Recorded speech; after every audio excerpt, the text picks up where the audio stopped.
Full disclosure, this intro was created by ChatGPT-3. Welcome to the XrmToolCast. In this episode, we dive into the exciting world of AI with our guest, Kristine Kolodziejski, a fellow MVP.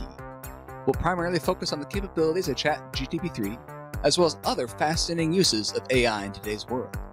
Whether you're curious about how AI can improve your daily life, or simply want to stay informed on the latest developments in this field, this episode is perfect for you. So sit back, relax, and let's explore the possibilities of AI together.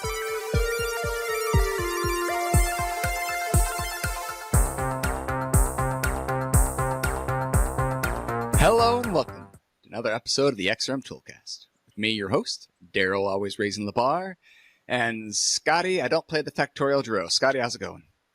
Very good, Daryl. And as I'm noticing recently, you're just setting me up to say, Daryl, can you tell me about what that is? Because, that's how the intro seemed to go now. Well, yeah, I've got no idea what you're talking about. Yes, so you have no idea, which is exactly why we brought this out here. So yes, so I'll bring in our guest actually as a part of this as well. So our guest today is Kristine Kolodziejski. And Kristine is let's read off. She's at Microsoft MVP. That's news. It's the last time we talked to her. Congratulations on that. Technical architect, UI UX designer, YouTube gamer, girl, drummer girl, piano girl, dog mom, coding, pretty things, Prince CSS. I don't know how to pronounce that. Hashtag Prince CSS. What's my entire Twitter profile just read out? That's what we do on this show, Kristine. Come on. And so if I focus on the gamer girl, I don't know if I suggested it to Kristine or if she did it before, but I know we both have played Factorial before, and have found that it hits an itch as a developer of just being able to automate things, I think, and think about things. So yeah, I am actually thinking of moving over to a Factorial development and automation that way rather than Power Automate. Actually, I think that's going to be my next job. All right. Well, I don't think you'll have a whole lot of competition there, but we'll see how many opportunities you have. There was, I think I've got no idea what you're talking about, by the way. But I'm presuming it's a game where there's like kind of some kind of automated logic. Is that right? I mean, yeah, it's a game of building things. So basically you're stuck on a planet and you have to build their spaceship to escape, basically, or whatever. And so you have to build these things that then create science, and science give you extra things. By the end of it, you have all these like robots that can go out and build everything for you. You're making like blueprints, and they build all the factories, and they have to move all the stuff around, and you can, there's lots of different options of things you have to do. You have to create like oil and plastics and circuits and all this kind of interesting stuff. So it's a logistics game, like a logistics kind of thinking game. I don't know. The idea of it sounds really crap. You're like, why would I play that? But I don't know. After a few hours, like, oh yeah, I've been doing this 3 hours longer than I thought I would. So yeah.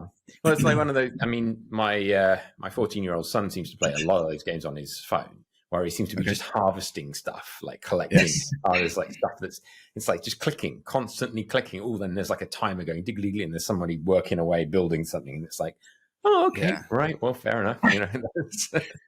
Yeah, no, those kind of games are the most time consuming as well. Have you ever played Daryl Age of Empires before? I have played it back in college, although I actually watch a lot of it on YouTube. There's actually a person that does a lot of Age of Empires casting stuff. So that's like the one like YouTube game stuff I can watch, because it's just really interesting because there's so many different like options and ways to handle it and stuff. Exactly. Like you can use so many civilizations. I hate that word. And just so many different ways of how you can do your map and stuff. And it's one of those games that you think to yourself, okay, it's just going to be like half an hour, pass the time, and then before you know, it's like 10 hours. I promise I've never done that before. Never. There's a whole world here that I'm missing out. I would never play hours for 10 games. Who does that? Scott spends too much time like creating awesome videos that I can't comprehend how he does it, and all these other things. I see in the Power Apps little Discord channel, like there's somebody that posts something new that Scott does, like pretty much like once or twice a month, and I'm like, what is this? Where was this when I needed it? Where does he have time to do this? And so I guess I need to do less on the Factorial side and be more like Scott. So I've just asked Bing Chat what it is. It's specifically asking. It's also giving me factorial information, so it's like the mathematical definition of factorial. So I guess I need to tell me about the game, right? Is it called factorial? Factorial with an O at the end, so not A-L, but O at the end. Yes. Yeah. Yes. Factory. Oh, yeah. Factorio. Factorio. Now I'm saying, no, not that. Tell me about it. Bing's now just going to give up on me. Here we go. It said, did you mean Factorio? Actually, so it's now corrected me.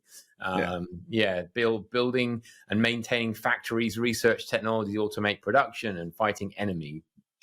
It's a construction and management simulation game. There we go. Yes. Released for Windows, Mac OS, Linux on the 14th of August, 2020. So it's very recent. There we go. I feel better now. I feel like it hasn't been around for forever, and I've just missed out on this completely whole world.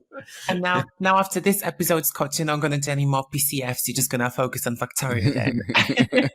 Maybe maybe that's what I'm just going to retire and spend my entire time playing games all day.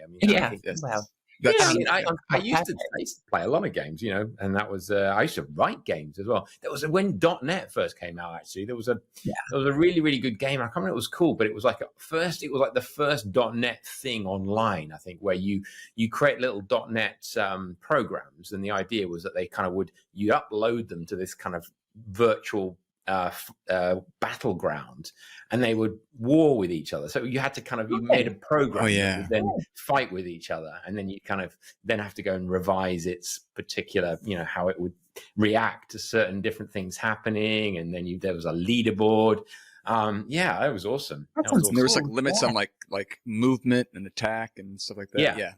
Yeah, exactly. That's right. Yeah, and you could sort of go and visualize a little bit. But it was all.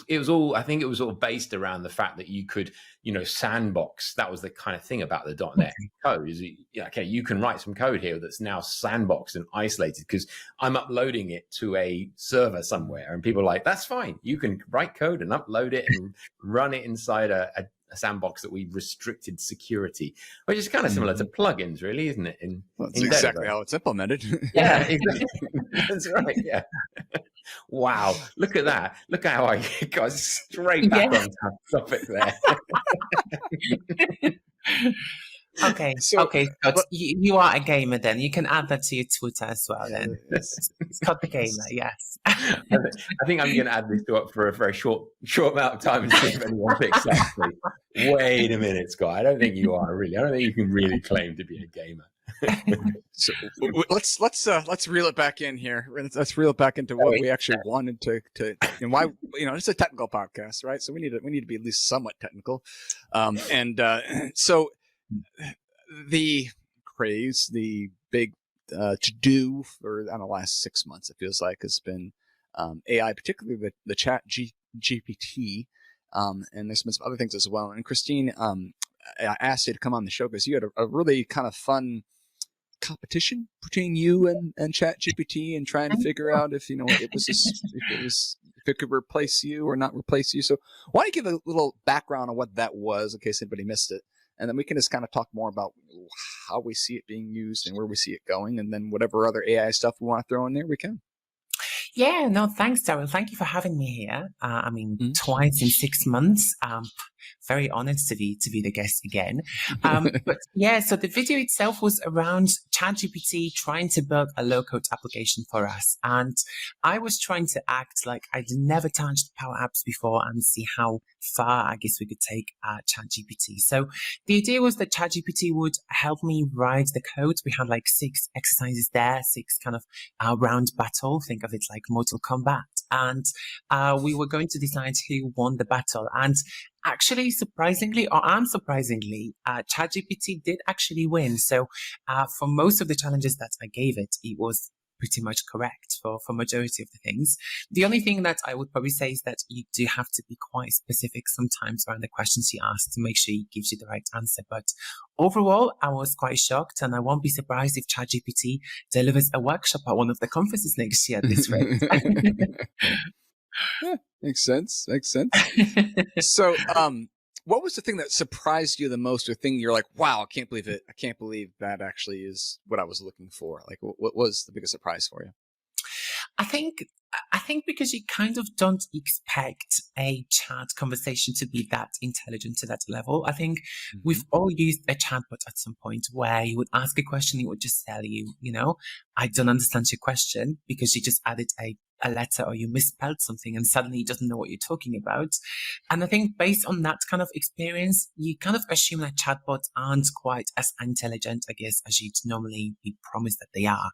And the fact that we have ChatGPT released and, you can have a conversation with the chatbot, but not just like a standard conversation. It can answer so many things and it's quite mind blowing. And my first interaction with the ChatGPT was when I kind of saw the craze. I think it was like mid-November, I think, when it started.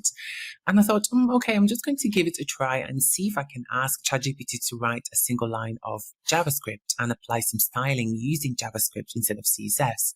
And it did it in 10 seconds. And I was like, wow, this is just mind blowing. The fact that it did the styling with JavaScript as well to apply that. I just could not believe that this was literally happening as I was watching it. And it did strike, concerns around, is AI going to take our jobs and all of that, which I'm sure will conclude at the end of today. But nevertheless, I think it's quite an exciting tool. And going back to gaming, I think, work smarter, not harder. We can use ChatGPT and other AI tools to save us time so we can spend more time gaming, basically. That's my conclusion. All right. Or even using it during gaming. I mean, like, exactly. Yeah. My son was using, my 14-year-old son, he's a big Minecraft fan, talking about gaming and everything. But, he was using it to give him commands, like saying, give me the commands to build something, at the time, I think it was like at Christmas, he was like, to build a gingerbread house or something, and it was like, he didn't want it. And he just enters the commands and just copies and pastes it basically. And it does it. And that's kind of the same thing, isn't it? It's using that creative aspect, and it is mind blowing. You're right. It is absolutely mind blowing how it can do that. How does it do that? Kristine, tell us, how does it do that? Well, I wish I knew every single depth of how it does that, but ChatGPT was trained on data sets up to until 2021 now, so I think it's moved across to 2021. So it's using obviously machine learning and regression data to kind of give us answers based on what happened in the past. So this is where things become slightly tricky, because things that you might ask it now, where there has been a product change, as an example, if you're asking it to write something or help you with a product, could prove quite difficult because you're asking it a question around something that is not relevant or current right now. So whatever question you ask, and I've seen this said so many times, whatever question you ask, it doesn't make you, let's say if you were a developer or you want to be a developer, using ChatGPT or having ChatGPT as a tool doesn't make anyone a developer. When you let's say, just imagine a scenario where you want to, I don't know, Stack Overflow as an example, or you copied a sample code from a website. How many times did you just copy and paste that code into your snippet and it worked? Probably 0 times, because you always have to amend that. And this is where ChatGPT isn't always going to help you, because you still have to have the knowledge of where that code goes, how it works, and what you need to adjust to make it work the way you want as well. And I think that's what people sometimes forget, that, ChatGPT doesn't make you automatically a senior director because it can write documents or help you write documents. It doesn't make you a developer because it can write you a sample code that you can Google anyway.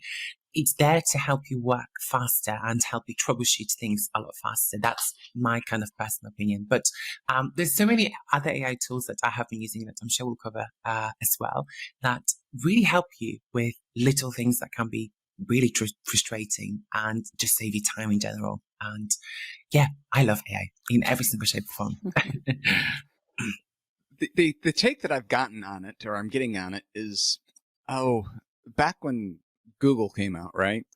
Like, people didn't know how to search the internet, whatever. And then once they figured out how to Google things, half of the programming interviews went from, well, I just know how to Google. I'll just Google it and figure it out. Like, it's not that big of a deal. I don't need to know that, Like, so that was a skill that it wasn't too hard to pick up. It's probably easier actually, I would say, for to pick up than ChatGPT is to pick up. But in some sense, another sense, ChatGPT is way easier in that sense. But so I see it as being something at this level, as being like a skill where, hey, if I know that it's good at, if I know what it can give me, what I know what it can do for me faster than I could do for myself, and now I can multiply that in what I'm doing. Now I'm just made myself X times more productive or whatever. So that's where I see the level of the tool being something that if you don't learn about it and start using it, you're probably missing out, and you probably are being less efficient or less productive than you would be otherwise. So it's kind of interesting how it's felt like it's grown really fast to that point. Yeah. I mean, I'm amazed that I now use Bing chat literally all the time. I mean, it's crazy how I've just literally swapped over from Google to Bing. I just exclusively use Bing now. I don't use Google really. It's like amazing how it's changed the way I even search as well, because it, being able to have that contextual set of citations all there in your in that single response. It's just amazing, because like typically you'd have to do a search and then you'd have to go through all the different search results and collate them, whereas it just brings all of those search results together and just gives you in a list of like, oh, and do you want to know more about that? It's like you say, Daryl, it's just fundamentally, it's a tool that fundamentally changes the way that you do things. Yeah, absolutely. And actually I did that today. So I need to kind of put together a presentation. And one of the things that I needed is kind of ideas of how to do something. And I thought, okay, I'm going to have a brainstorming conversation with ChatGPT. So I said to ChatGPT, give me some ideas, because I just had the worst, when you just have like a mind block and you can't think of anything at all, and you just want to write something, but it's just not coming out of your brain. So I asked ChatGPT and I was like, okay, these are actually the ideas that I was thinking about, but this point seems quite interesting. And I just said, elaborate on point 2. And then it just contextually just carries on elaborating. You don't have to reset or restructure your question. You just say, can you tell me more about point 2, or write a document about point 2? And suddenly within seconds, you have that written there. And it just really helps. And it's not there to replace me, because I still have to read it, still have to proofread it anyway, and still have to rephrase it. But just the fact that I have those ideas now that I can try and leverage in any way, I think that's something that we can't get with Google that easily, because if you ask Google for 5 ideas on how to do something, it will just show you, links to blog posts, articles, and all of that you still have to read yourself. Whereas with ChatGPT, you ask it and it just gives you ideas of what you might be able to do. And I just think ChatGPT is such a helpful tool in every single possible way. I mean, some of the things that I have been using it for is summarizing emails, as an example, or writing emails. Sometimes, I don't know about you, but I get very anxious sometimes when I'm emailing someone, whether they're going to read my email in the way I want them to read that. I don't know if you do that as well, but sometimes I worry that people might not necessarily read it the way I want them to read it, because I'll sound negative when my message is quite positive, actually. So I'll just say to ChatGPT, can you write this politely, but in a positive manner, or rewrite my email? And it will just give me a nice written email that I would be like, okay, I kind of like this.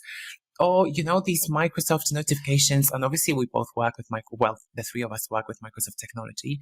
Those roadmap items or any upgrades and everything else, when you get the notification and you have to go to the message center and have a look at what that is.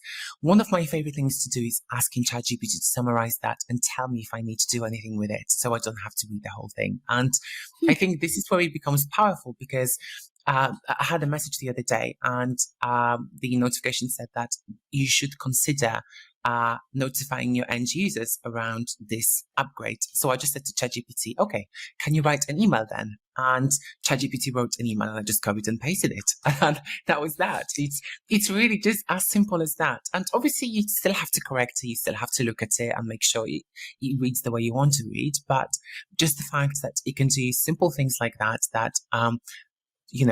we don't necessarily always have to do or want to do, I think is amazing. I love that. And I hope no future employees is listening to this now.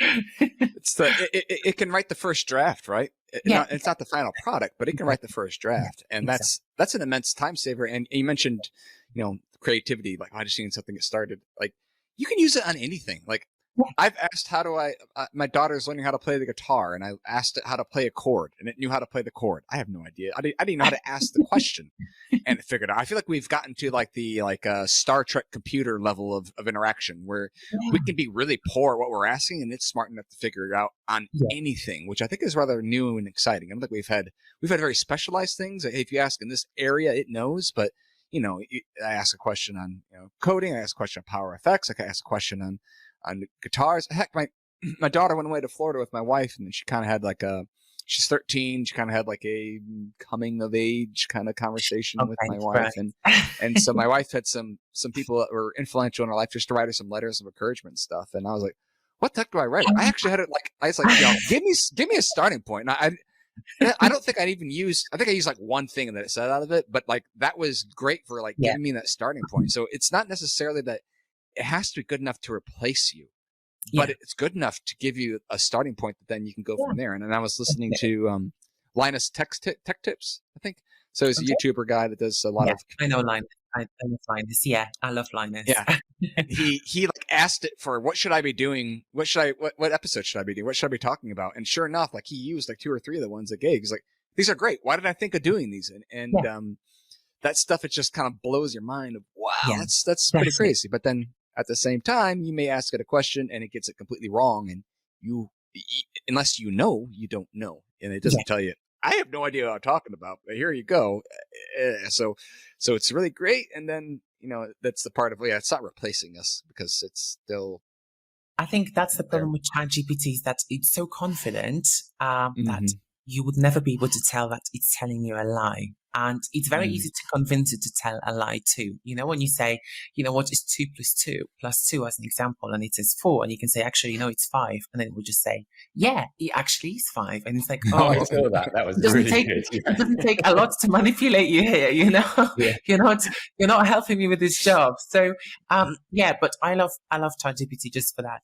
Like you said, I did have one thing I was going to say. Oh, there we go. It's just come to my mind. I saw a comment the other day on a YouTube video around ChatGPT, and someone said, the more you know around a topic you're asking ChatGPT for, the more helpful you'll actually find it. And I think that's really true, because if you're quite specific around what you want to ask ChatGPT, and one of the things that people tend to do is just ask it a very simple 1-sentence question. I think the more context you give it, the better the answer you're going to get. And I've started writing actual prompts, so not just like a 1-sentence question, but a prompt, what I want to achieve, bullet point anything that I wanted to highlight, and then suddenly it gives you like really good stuff that is just super helpful. So I just love it. I love it for everything. So what's the if someone's let's get 2 personas. Let's just first do a citizen dev persona, Canvas app type of person, and then maybe if we can get more into more of the standard dev, C#, JavaScript, TypeScript, or whatever pro dev type person, who would you use? And Scott, you can answer this as well. What would you recommend ensuring that you're leaning on ChatGPT for those different personas? Like what's the great use case for those things? Yeah, so I think one that applies to both for sure, and this is one that I really dislike doing, and it's going to sound horrible, but writing comments on code. Code commenting is like, I just find it so tedious. So the fact that you can give ChatGPT a snippet of your code and it will write the comments is amazing. And sometimes you do forget to add comments in specific sections as well. And it will just pick up on that and write comments. I think that's great. I think one that applies to both use cases as well is troubleshooting code. Sometimes you're looking at, a few lines of code and you think, oh my God, I don't know what's wrong with this. Sometimes you can just ask ChatGPT, paste the code there, and it will just analyze and tell you what the problem might be. Now, I have personally found that it's way better with traditional code. So let's say you're troubleshooting JavaScript queries as an example, than it is with PowerFX. Yet, I think it's kind of struggling a little bit with PowerFX still. I think it's still at the kind of older, a kind of basic level of PowerFX for now, and I'm sure it will improve over time. But when you want to troubleshoot traditional code, I've not had any issues at all. Now, I think for kind of Power FX, I guess developers and generally Power Apps developers, I think writing documentation to help you write documents, again, was something that developers don't necessarily like in general. I think, documents can be quite tedious. It's really helpful at that.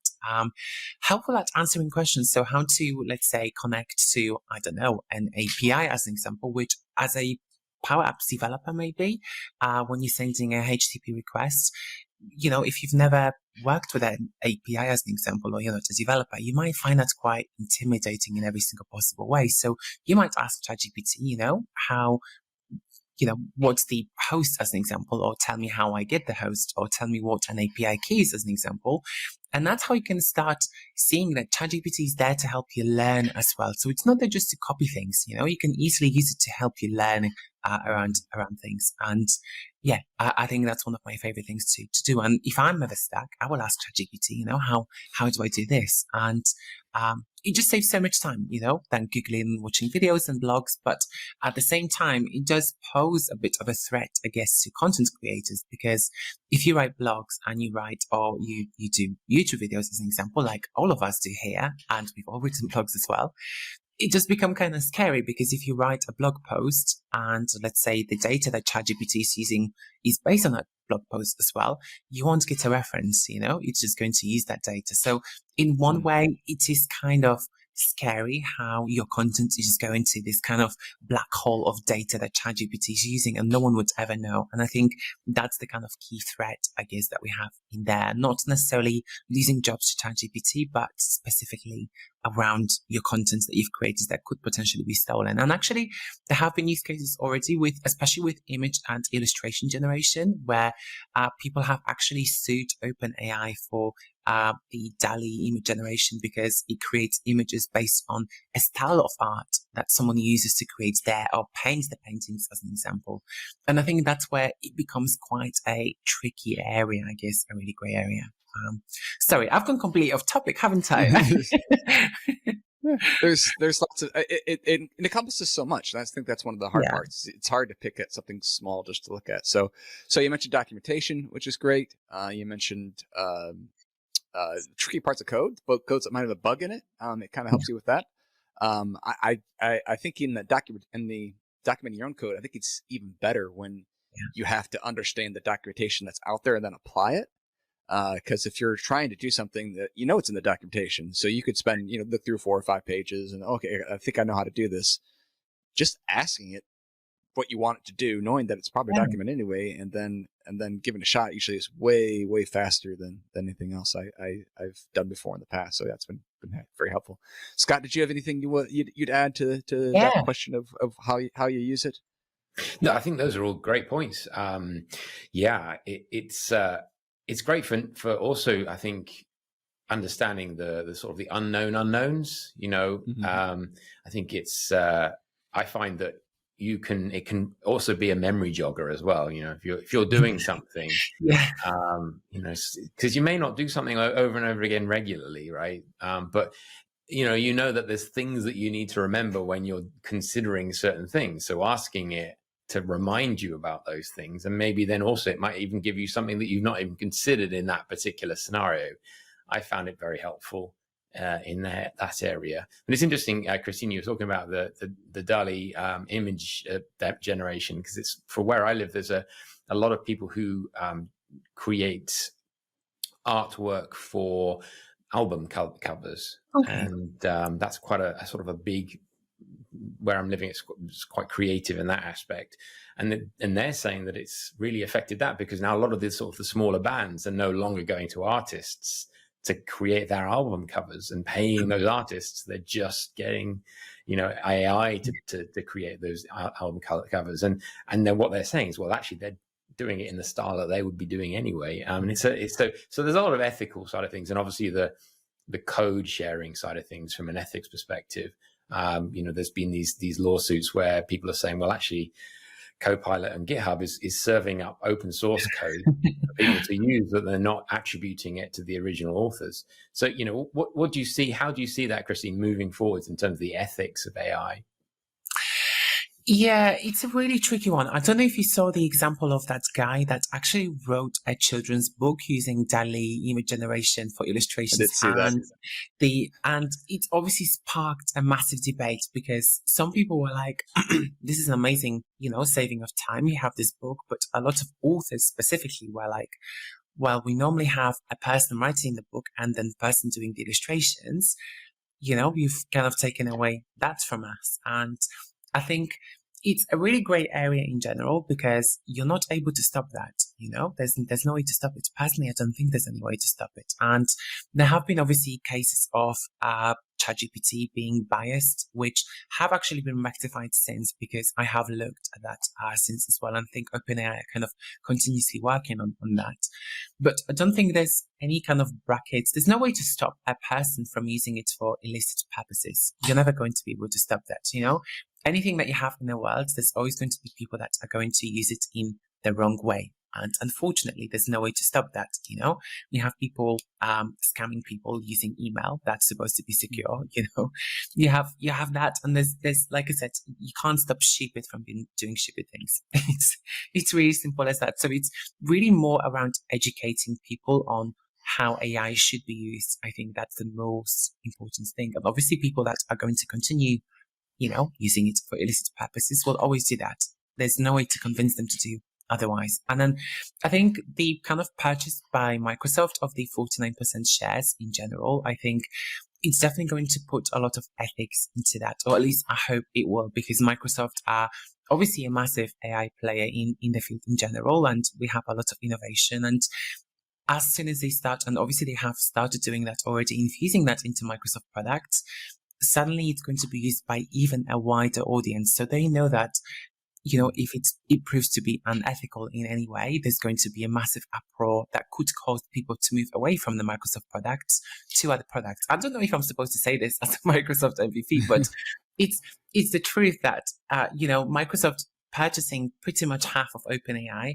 know that they have this responsibility to answer those kind of cases of bias and making sure that the data that it's using is proper and accurate and isn't biased or unethical in any way. But like I said, you can't stop people from being unethical. Unfortunately, that's just the way the world goes, I guess. And people will use it for their own illicit purposes, I think.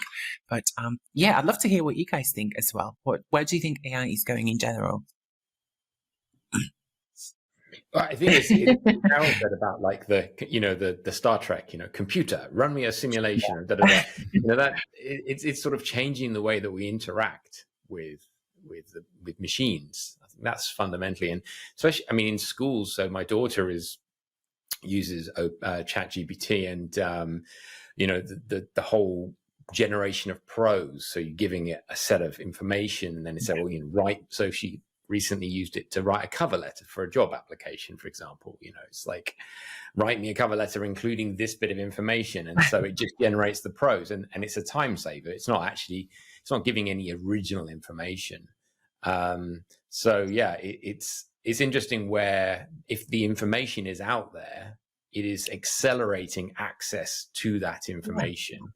But I think that the interesting part of it is the attribution of that information to the original source. And I think that's where the Bing chat really comes in, because that whole citation piece is so important. I think, being able to cite the original, because, let's face it, we can't believe everything we read on the internet. And it's interesting how, I know Daryl's in shock now. It's like, I thought the earth was flat.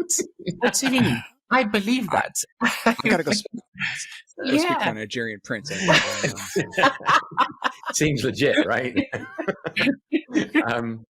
Having citations from reputable sources, but how do you define reputable sources? And that, I think, to your point, Kristine, that is very much down to the user and the individual, as long as they're aware of where that information came from, and being able to attribute it to the original author, and understanding licensing. And I think that's probably the biggest thing, because the whole licensing of content out there is digital rights management, the whole MIT licensing style, open source licensing, all of that has been around for many years now, and so that I think needs to be built in tandem with the way in which these tools, and I'm sure people very, very much cleverer than myself are working on that already. But I mean, Kristine, you mentioned some other AI tools that you use. I mean, is there anything else that you? Yeah. Yes, so I have a couple of tools that I've used, and actually one of the tools that I was going to mention was the NVIDIA eye tracking, which I know you've used as well, Scott, and I think it's mind-blowing. I mean, what did you think about it when you used it? Because I've seen a video that you did. What did you think about it? Yeah, I mean, it's clever. It's a little bit creepy in some scenarios. I think used with care, I think it can be quite effective, definitely. Yeah, no, it is kind of scary and creepy how accurate it actually is when you're not looking at the screen. I think, it's very creepy. But one of the tools that I have been using that I love it's called Tome or Tomey. It's like a presentation generator. So obviously, for me personally, because I work primarily in consulting, and you guys also do primarily in consulting as well. One of the things that probably you have to do all the time, like I have to do, is prepare presentations and PowerPoint slides. And it can be quite a tedious thing, not putting the content, but generally kind of designing it and then making sure that you're relaying the right information. So this tool, and it's spelled Tome. I don't actually know how to pronounce it, if it's Tome or Tomey. And it actually generates not just text and content for your PowerPoint slides, for your presentations, but images as well. So it uses DALL-E and then GPT-3 to generate the content itself. And it's a really fun tool because it's free. You can obviously purchase credits for some more stuff, but you can use it and you can just say, write me a PowerPoint slide deck, a sales deck for a Power Platform pre-sales meeting or a call with a customer, and it will just put this 10-page slide deck for you, just with illustrations and everything else. And I think it's quite mind-blowing because obviously you still have to, edit, proofread it. I hate saying that word. And you still have to do that. It's not going to take that away. But the fact that it's giving you ideas as to what to put on there that you can just copy and paste is amazing. Now, one thing, the downfall is that it doesn't generate that in a PPT format. So it's not PowerPoint itself. It's like a kind of online PowerPoint kind of slide deck format, whatever that might be. But nevertheless, you can obviously copy and paste it across to your slides, which I absolutely love. Another one that I think is cool to look at, but it's also very creepy. It's called Be Human. Now, I don't know if you've heard of that before, but Be Human allows you to create presentations where it looks like you are actually talking. So you're effectively deep faking yourself. Now, the creepiest part about it is that you can actually upload a video of an hour of yourself talking and, with your gestures and stuff. And then you can put any text through it and it will actually make it look like you're the person talking, like a real deep fake. We are actually talking to the real Kristine right now. Let me ask ChatGPT if I answer this question. And it's just really creepy how you can ask it to do that and it just looks like a person like you. And obviously there are some discrepancies, like if you know yourself, you know that your face maybe doesn't necessarily make that kind of gesture sometimes, but nevertheless to see yourself talking there, especially to a stranger person, even if they know you already, I think it's kind of creepy to another level, but it just shows how advanced technology is in general. There's another tool that does something similar, but it's way kind of lower quality. It's called DID, I think it's called D-ID, I think that's what it's called. So it does pretty much the same way. You have an avatar that can talk for you and you can give it text. And actually one of my friends, Mark Stokes, Mark, if you're watching this, you're probably not watching, but if you are, I'm going to tell you to watch this. So I gave him this idea. Well, I didn't give him the idea. I don't want to take credit for that. I just shared this tool and I shared a video of me saying something, using this tool, like a picture of me that's animated. So what he's done now, he started a YouTube channel where I've forgotten what it's called. He said AI said this, I think, where he asks ChatGPT for funny content and then he puts this through that tool and it creates videos, and it's just like short videos for YouTube. And actually his video the other day got like 1,200 views in like an hour, which I was like, wow, this is really cool. Like, I love that. And yeah, it's just really funny. Now, one that I have used quite a lot frequently and recently is called Runway. Now, Runway uses, again, NVIDIA. I think that's the pioneer in general when it comes to graphical AI and generally graphics anyway. And it's using the NVIDIA in painting feature where, I don't know if you've seen that, you can do that with an image where if a piece of an image or a puzzle is missing, NVIDIA will process that and put that missing kind of part in there so it looks like it's a natural picture. But you can now also do that with videos. So if you look on NVIDIA in painting or the website itself, which is called Runway, you can edit an object that's actually moving, not against a green screen like any background, and you can highlight it using just like a pen. Doesn't have to be anything accurate. And not only does it remove that object from there, but it keeps the original background, so it makes it look like that object wasn't there in the first place. And you might be thinking, oh, Kristine, how is that useful? Well, the other day I recorded a video and I did not notice that I had a couple of things lying on the floor that was just really annoying me. So I put this through this tool and oh my God, I was gobsmacked. And the thing is, like, my floor has a bit of a pattern, so I was worried that you wouldn't replicate it. And I just removed it completely. You couldn't even see that it was there in the first place. And I just think that's really mind-blowing on another level. You know, something that you'd previously would have had to either cut out, so like change the resolution so you can't see that, or you would have had to just re-record the video again. You can now just put that through an AI tool and it does that for you. So these are the kind of tools, I guess, that I have been using, and I've seen that obviously people are using ChatGPT in different ways. So we have Danish, which Daryl shared yesterday with us. He's done the PCF control for Dynamics 365 using ChatGPT. The PCF uses ChatGPT, he didn't build the PCF using ChatGPT. And I think that's really cool. It just shows how people are getting really creative to leverage the OpenAI API to be able to do innovative things. And I love it. I can't wait for the future, really. I really can't wait. That's crazy. That's crazy. So there you go, Daryl. When I'm annoying you, you can just apply it and you can just get rid of me from all the videos. Yeah. Well, yeah, that erasing thing sounds like the magic eraser Google has now with it's kind of similar. Yeah, highlight stuff. Similar. I've done that before. And I mean, if it sometimes it works awesome. Other times you're like, oh, that looks really bad. Yeah, but it's better than what it was before, so I'm gonna just deal with it. So yeah, exactly. It is impressive. Yeah, Scott had a video where you tried out the that was Kristine was just saying at the end. Yeah. The whole kind of, it was over my top of my eye on the end of my finger. That was the kind of one of the funny ones.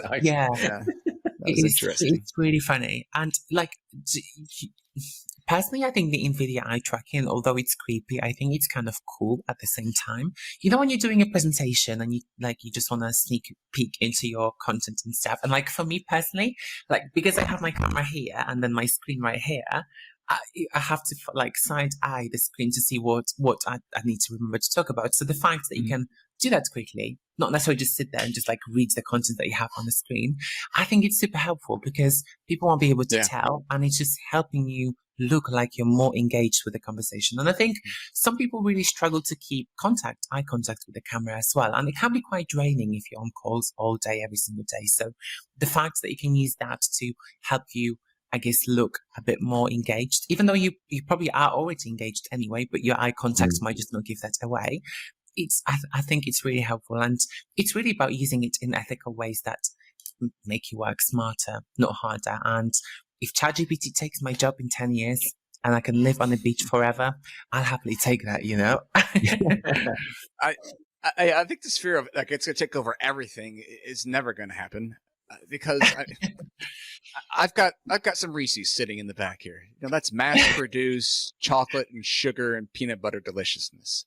Sometimes I like to go to the Cheesecake Factory, get a delicious piece of cake. Like that's not as mass-produced, a little more, more whatever. But for my birthday, I'm gonna have my wife make something for me. So I mean, that's so like you use different things for different situations depending on what you need, and a lot of the times we as creators, I think, have a little little too sure of ourselves of we can't be replaced. We're amazing or something. So to feel like, oh wait, this could replace is kind of a new feeling, I guess, for the IT Yeah, worker. and actually, just on that point as well. So I've started a new job, and I went to our office on the first day in London, and we went to the cafe with the team downstairs, and the lady just told us, I've taken your order, just take a seat, and we'll get that sorted for you, the coffees and whatever we ordered. And 10 minutes later, not the person, a robot driving around the cafe goes straight to our table with our orders. Not only that, it tells us, here's your order. So it stands there and stays there until you take off the order. So obviously it's got some like weight measurement where, you can tell where you've taken something off the plates. So it will stay there until you've taken it off. And then as soon as you take it off, it drives all the way back to the counter without any kind of people steering remotely or anything like that. And that was to me mind blowing. And the fact that it says like bon appetit, I was like, all right, thanks. But actually R2D2, right? Yeah. Jabba the Hutt's barge. It was going around serving living drinks in to Star everybody. Wars. Yeah. No, it's kind of scary. And I think the scariest part is when you think about it. This time last year, we had GPT, obviously because we had that this time last year. But now it's so advanced that we probably would have never been able to predict it. And OpenAI are already working on GPT-4, which I can only imagine how advanced that's going to be. So I think it's kind of hard to predict the future right now. And it can be quite nerve-wracking to some extent as well. I think for jobs that are primarily kind of that require human input, where you have to have some emotional intelligence, as an example, and think with your brain, will probably not be at risk for some time. But jobs that, are quite automated, it must be quite scary for people in general, knowing that these tools are coming when that could replace your job. And yeah, I would hate to be in that position. And hopefully we'll never have to be in that position. Hopefully not many people will be in that position, because yeah, it's a scary thought. But like I said, if I can lay on the beach all day, every single day, and not have a job, sure. Well, actually, no, probably shouldn't say that. I hope my employer isn't watching this. you can do that, but you may not be able to afford anything, right? Yeah, well, those are called point. Yeah, urban outdoorsmen, right? Yeah. Throughout history, I mean, we've always had to adapt and change and move. And as technology gets better, I mean, you just look at the various different periods of history, and there's always been this continual cycle of automation and replacing people's jobs, and therefore, but it makes another need. There's another place. Exactly. But it will be interesting. I wonder if there is if we're heading towards some kind of pinnacle, that sort of utopian society. Let's hope so. It's just like the Matrix, where they talk about it was the peak of your society, but then once we started thinking for you, it became our society. Is that what we're talking about? I was thinking more Star Trek, but that's fine. Well, I'm throwing everything out there: Matrix, Star Trek, Star Wars. I'm an equal opportunity. Shall we have an argument then? What's better, Star Trek or Matrix? No. I tell you what, if you've got a spare, I don't know, 8 hours or so, if you go into ChatGPT and you put in a prompt, say something like, let's play an adventure game where I enter commands and you tell me where I am, and I interact with with fictional characters and make it in the style of something like Star Wars. It's just crazy how creative it is. And like my daughter was doing it, and she went on a date with the Mandalorian, and it's like nice, very nice. It's like, who was guarding the Millennium Falcon for Han Solo for some reason. It's so creative, and all of this kind of content. But sucks time. As the father of a 13-year-old and 11-year-old and 8-year-old, there came at some point where I was like, these beings that I had a part in creating are more capable than I am in areas that I never thought of. Like, it's just weird to be like, I helped to create something that's more capable than myself. That doesn't seem possible. My daughter is a wonderful artist, and she, does all this stuff. I have no hope ever. I don't have good penmanship, let alone like artistic abilities. And so, it's always, I feel like we're kind of getting into the AI stuff. We're like, oh wait, this is I'm kind of making something that's smarter than I am, or can make things better than I can. So it's kind of interesting. It's kind of exciting. It's exciting, scary. It's kind of like okay, we'll go with Armageddon, right? Where they were sitting on their spaceship, and there's like 99% excited, 1% scared, or maybe it's 99% scared, 1% exciting. But yeah, it's definitely. I mean, who knows? Maybe this time next year, if I'm on a guest here again, we could all have flying cars, for all I know, and Maybe, and have been replaced by ChatGPT. Where we're going, we don't need roads. Yeah, well, exactly. So, one question then. If there's one thing that's had that ChatGPT and Bing Chat has had, what's the biggest thing? What's the biggest impact on your life, Kristine, that it's had, on a day-to-day basis?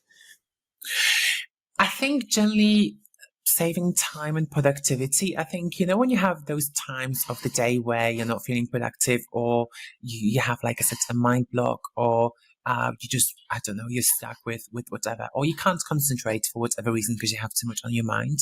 The fact that ChatGPT can help you summarize things, or help you write documents, help you do things like that, I think it's a massive saving of time personally. That's made a tremendous difference to me. Especially if, like I said, if I'm, I've got 1,000 things on my mind and stuff. And brainstorming as well. I love that it can give you ideas for things. And like you said before, and for some reason I have Alexa going off in the background. I hope you can't hear that. It's getting jealous, that's why. Yeah, like really jealous, totally. Yes. But doing those kind of things, and like you said, Daryl, as well, that's the fact that you can give you ideas for your content as well. I think that's kind of powerful because you can still write your own content, but the fact that you can use ChatGPT to help you write the content or help you give ideas for the content, it's kind of big. Personally, I'm still kind of yet to be 100% convinced when it comes to writing code and obviously troubleshooting code and stuff like that. I feel like it's helpful when you know exactly what you're writing, but I think if you're a proper newbie and you want to write, I don't know, a form script for a model-driven form, as an example, JavaScript for model-driven form, I think if you don't know what you're doing, I think you're going to find it quite difficult still. So yeah, I think the productivity part of the whole thing is probably the most effective one for me. What about you guys? What's your favorite thing? Well, I love watching how people are using it, and that's what I kind of love, watching videos of people putting it to its tests and stuff. I mean, do you have any plans for a rematch on your? Yes, I have indeed. So I have quite a few ideas in my head around ChatGPT and kind of battles that we can have with ChatGPT. So one of the upcoming ones will be around fighting JavaScript. That's one of the ones that I have on my list. And I'm also going to do some videos on generally AI tools as well, just to kind of show people that, you have these things that you can use for free that can help you with your everyday job and generally with life as well. But yeah, I have loads of AI content coming up. I think I definitely want to kind of continue that that way. So yeah, stay tuned. And I promise I won't use any of those video generating NVIDIA eye tracking things. I promise. I would never use that. Of course. Whatever. It's if you want to, go ahead. Not going to off. We're not going to think any less of you if you decide that things will be better for you if you have NVIDIA controlling where your eyes are looking on your videos. Whatever. Not the big of a deal. Well, Kristine, I've really enjoyed the conversation today. It's great seeing you and talking to you again, and congratulations again on your MVP status. I knew it was not going to be long coming when I first met you, and I was very, very right in there. So yes, we've covered ChatGPT, Bing Chat, Be Human. You mentioned Runway, Tome, or yes, Tommy. I don't know how to pronounce that. So, and we also mentioned just once the Copilot, right, for the what's the GitHub, right? GitHub, for doing that stuff. So anything that we missed before we want to wrap it up or no, I think that's everything that I had so far. But again, if you invite me again, I will give you some more. All right. Next week we would have trouble with guests. Yeah. I've got them lined up. Like, yes, we'll do it, and then they never respond to the email of like, I need to schedule this. So we've had a housekeeping here as the general listeners out there. We've had issues with having people show up, and then as well. wow. I'm wondering as well we've got we're approaching the end of the MVP cycle, so I'm almost wondering if I want to hold off this one and start it for next cycle, so that we can count all of the views. So theoretically, if we do it like the day before our MVP cycle's ending, we only get that 1 day's worth, and then we can't count it for like the next cycle. Like That's very, very calculating of you, Daryl. Yeah, Like, very, yeah. It's You have a game, Scott. You have to play this game, right? I mean, play the game. play the game. Play the game to win. So actually, just on the point of views, I have actually seen in some of the group chats that I'm part of, people that say that they actually count past views. So if, let's say, they've posted something 2 years ago and it's still getting views, they count that as a recent contribution. Yeah, but that's something that's news to me. Yeah, personally, I don't have to go through that cycle until next July, I think. Is luckily because my award was in October, but I would just link my YouTube channel. Is that lazy? Is that really lazy? I've always asked, like, Tangy, is like, what do? You just write, I'm Tangy, I created the XRM Toolbox, and you're done? Because, I mean, it just needs to write, I'm Tangy. That's all it needs to write. That's all you need to do. I mean, like, who's going to argue with that status? I mean, he spent so much time working on it, and I think you were going to be on 4.8, .NET 4.8 for that in the near future. There was something I needed for the early bound generator. I was like, hey, can we be on 4.8? And so I was like, maybe, sure. And so he's got a test 4.8 version out there. Hopefully it doesn't change anything at all, but allows us to use the newer Microsoft tools and tooling. Legitimately, it kind of works without it. So I'm kind of confused how that works. But anyway, yeah. So yeah, Tanky's always working on stuff. It's crazy. I would love to have him on for our 100th episode, but I just don't know if we can get time for that. We'll see. We'll see. But yeah. Well, Kristine, it's great talking to you. How do you want our listeners to get a hold of you for any future questions or any other AI things that you may have missed that they want to chat you? Well, ask ChatGPT. Ask ChatGPT before you ask me. No, I'm kidding. Yes, if you want to get hold of me, my Twitter handle is Kristine KK94. 94 isn't my birth year, by the way. No, it is really. I'm lying. But actually, some people have asked, like, "Oh, Kristine, are you 28?" I was like, "Yeah." Kristine KK94, or my LinkedIn, which is Kristine Kolodziejski, or my YouTube channel as well. Or just feel free to DM me or email me, whatever works best for you. Awesome. Well, Scott, that's how our listeners can get a hold of our guests. Guests. Kristine's so amazing. She's like 2 guests in one. So I've got ChatGPT right behind me, of course. Yes. And obviously Alexa like as well. Yeah. Well, it was a Disney movie with the captain of the ship that was always in the background that was controlling the ship. The robots. What was that movie? Wall-E. Yeah, there's like the Wall-E. So, Scott, how can they get a hold of us? I just asked Bing actually how to contact you, Kristine, and he gave me all the stuff that you just talked about. But then scarily it says, "Why do you want to contact her?" So chat, Bing obviously has my attitude as well. Like, why do you want to speak to me in the first place? It's basically it's being your handler. Basically, this is the it's going to start filtering. My personal assistant already, yes. Yeah.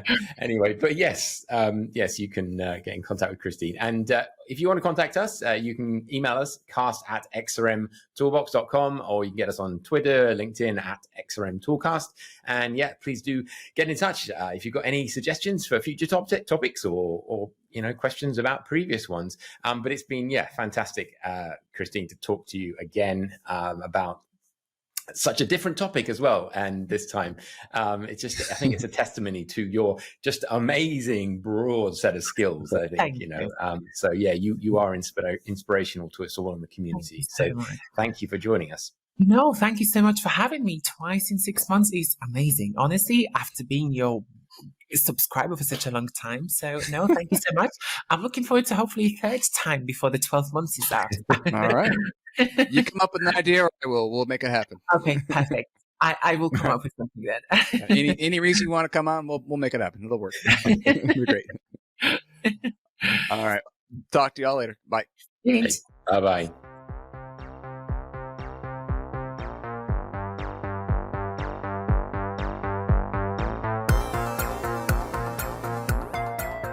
This has been the XrmToolCast with Daryl and Scott Darrell, produced by Lynn Zawin. If you have any questions or suggestions, please send them to cast@xrmtoolbox.com, tweet @XrmToolCast, or hit us up on our LinkedIn XrmToolCast page.